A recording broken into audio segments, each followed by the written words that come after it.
Les 9 visages de l'âme, l'épanouissement spirituel par l'énéagramme. Une idée d'un livre, selon l'approche diamant Almas, décrit par Sandra Maitri. Je vais parler d'une seule idée forte de ce livre, l'enfant en nous. Ce livre parle d'une démarche spirituelle qui permet d'identifier les diverses forces qui nous animent et fournit des clés pour se libérer des automatismes en retrouvant l'enfant intérieur. Cette démarche est décrite par ce dessin à 9 points, avec des flèches qui désignent les directions vers lesquelles la personnalité évolue pendant sa recherche de soi, de son enfant intérieur. L'être humain, à la naissance, était relié au principe de l'être divin. Il vit l'unité totale avec tout ce qui est. Mais le fait de s'incarner dans le monde des formes, il oublie sa vraie nature divine et ressent le besoin de manque. Ce manque le pousse à développer des protections pour se protéger contre l'agression extérieure et de cette séparation avec l'unité divine. Selon l'expérience de la vie au quotidien avec l'environnement, l'enfant va développer des comportements en réaction aux événements et créer une personnalité dotée des caractéristiques bien précises. Chacune de ces 9 personnalités réagit aux événements extérieurs avec des comportements qu'elle avait répétés pendant son enfance. Est devenue une routine de vie bien rodée et bien inscrite dans l'inconscient de la personnalité.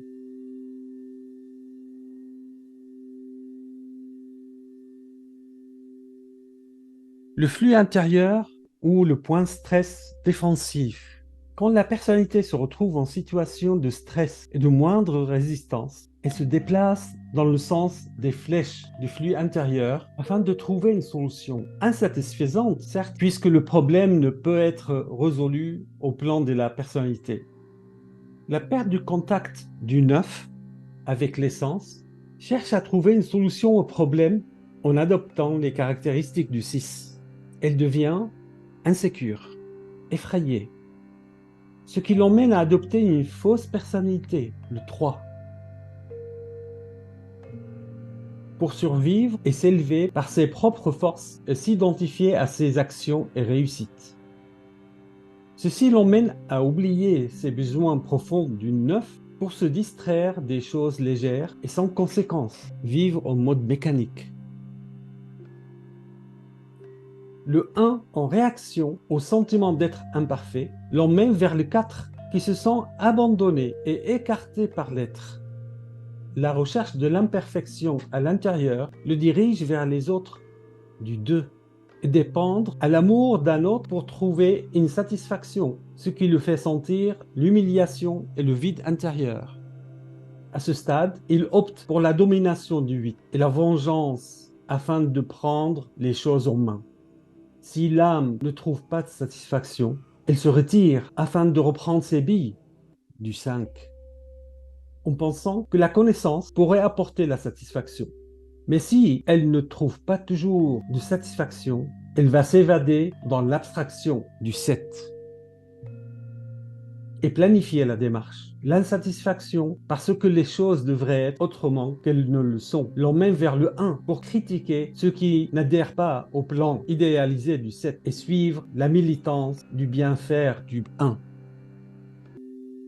L'enfant en nous, au point cœur vital, l'âme enfant se sent plus vivante et vitale que le reste de la personnalité puisqu'elle conserve un accès à l'essence. Lorsque nous pénétrons notre âme enfant avec notre conscience, nous entrons inévitablement en contact avec toutes les qualités essentielles de notre enfance. Joie, vivacité, curiosité, force, amour de la vie. Une qualité particulière de l'être va émerger plus fortement, l'aspect idéalisé de notre point cœur. Le premier contact avec l'âme enfant touche aux qualités les plus négatives.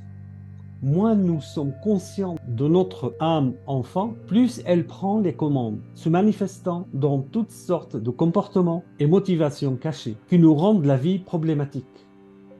Si nous l'autorisons et l'acceptons sans la contraindre, cette structure interne finit par devenir plus fine, nous offrant un accès aux qualités essentielles de son noyau.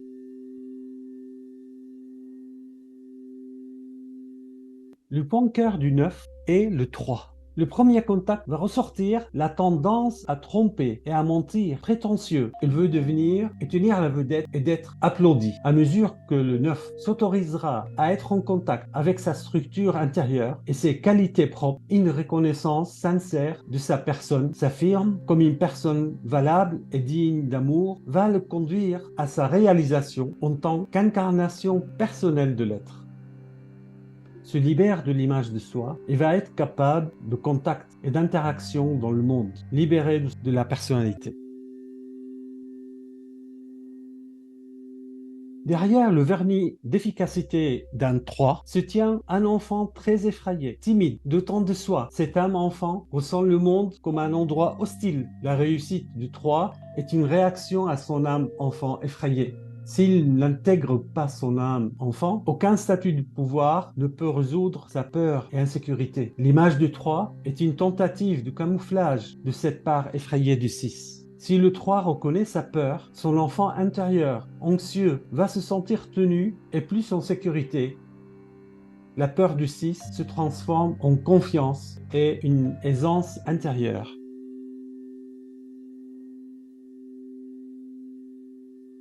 Au sein du 6 se tient un petit 9 paresseux. De ce fait, le 6 ont souvent peur de devenir inerte, craignant de tout perdre si elle cesse de se pousser. Quand le 6 cesse de lutter, elle peut prouver d'abord une immobilité et un manque de désir de faire quoi que ce soit.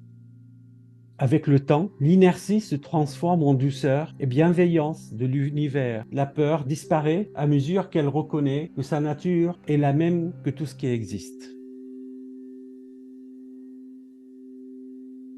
Derrière la posture du 1, un jeune enfant, petit 7, qui se moque d'être bon. Il ne veut rien d'autre que de jouer, de faire 3 choses à la fois, bien passer de l'une à l'autre. À mesure que le 1 accepte son âme enfant, il va comprendre que sa critique de l'imperfection des autres dissimule des efforts pour se défendre contre son âme enfant. Plus il accepte son âme enfant, plus il sera en contact avec l'amour et la joie et la création.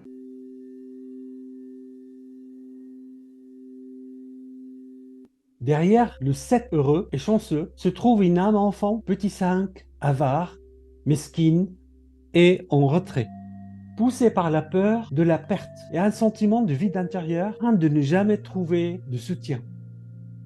La radiation du 7 est devenue une façon de masquer son sentiment de manque et de non-appartenance. Quand le 7 accepte son âme enfant, l'avarice et l'isolement vont se transformer en véritable connaissance de l'essence et se sentir une part de tout, que la séparation est impossible.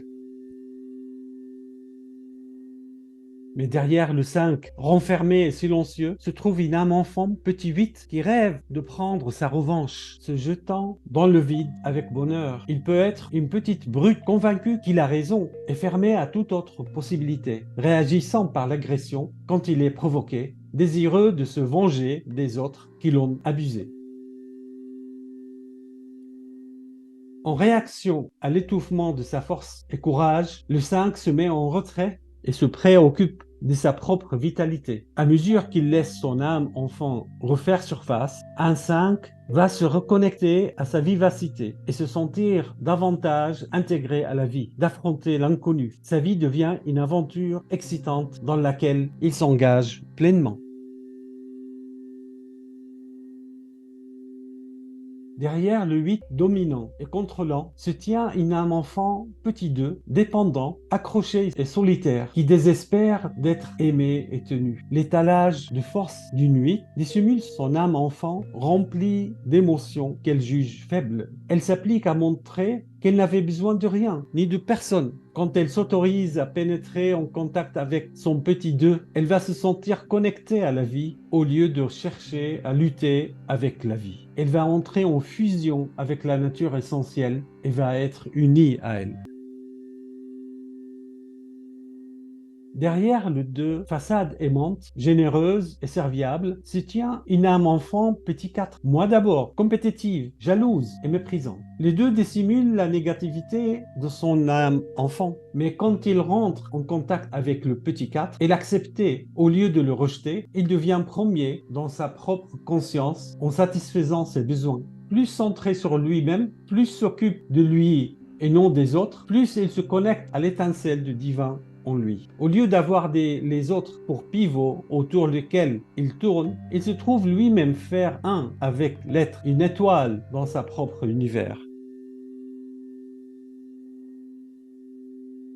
Derrière le 4 dramatique, intense et émotionnel se cache une âme enfant petit 1, autoritaire, obsédée de la correction et se met en colère quand les autres se conduisent mal. Le 4 dissimule ce petit 1, mais quand il rentre en contact avec le petit 1 et l'accepter au lieu de le rejeter, il va percevoir que la pureté et la brillance de son âme n'ont pas été autorisées dans son enfance. Au lieu de vivre une vie basée sur l'envie, elle va découvrir que la complétude qu'elle recherche se trouve en elle.